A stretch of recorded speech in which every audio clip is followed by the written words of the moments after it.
તો હાર્દિકે કોંગ્રેસમાં જોડાવાની સત્તાવાર જાહેરાત કરતા ભાજપે તેની ઉપર નિશાન સાધ્યું છે। પાટીદાર આંદોલન શરૂ કર્યા બાદ હવે કોંગ્રેસમાં જોડાઈ જતા હાર્દિકે સમાજને ગેરમાર્ગે દોર્યાનો આક્ષેપ કર્યો હતો।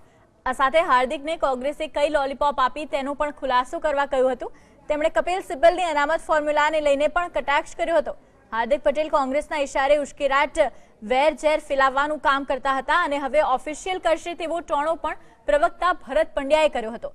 તો સાથે જ સવાલ કર્યો હતો કે શું હાર્દિક કોંગ્રેસનું પાર્લામેન્ટરી બોર્ડ છે કે તે જામનગરની બેઠક લડવાની વાતો કરે છે। તેમણે આંદોલનના નામે સમાજને કરેલા નુકસાનનો હાર્દિક પાસે જવાબ પણ માંગ્યો હતો।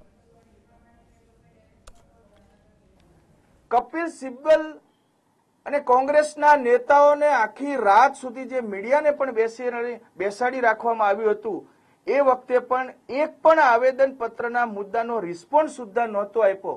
તેમ છતાં એ કોંગ્રેસમાં કેમ ભેળા એને સમાજને જવાબ આપવો જોઈએ। કોંગ્રેસની કઈ લોલીપોપ એ હાર્દિકને ગમી અને જેના કારણે એ કોંગ્રેસમાં એને પ્રવેશ કર્યો એનો એને જવાબ આપવો જોઈએ। કોંગ્રેસે જાહેરાત ન કરી, એને પોતે જાહેરાત કરીને કીધું કે હું કોંગ્રેસમાં ભળવાનો છું। એટલું જ નહીં, કોંગ્રેસને અમે પૂછવા માંગીએ છીએ કે શું હાર્દિક કોંગ્રેસનું પાર્લામેન્ટરી બોર્ડ છે કે જામનગર ચૂંટણી લડવાની ખુદ કોંગ્રેસ વતી હાર્દિક પોતે જાહેરાત કરે।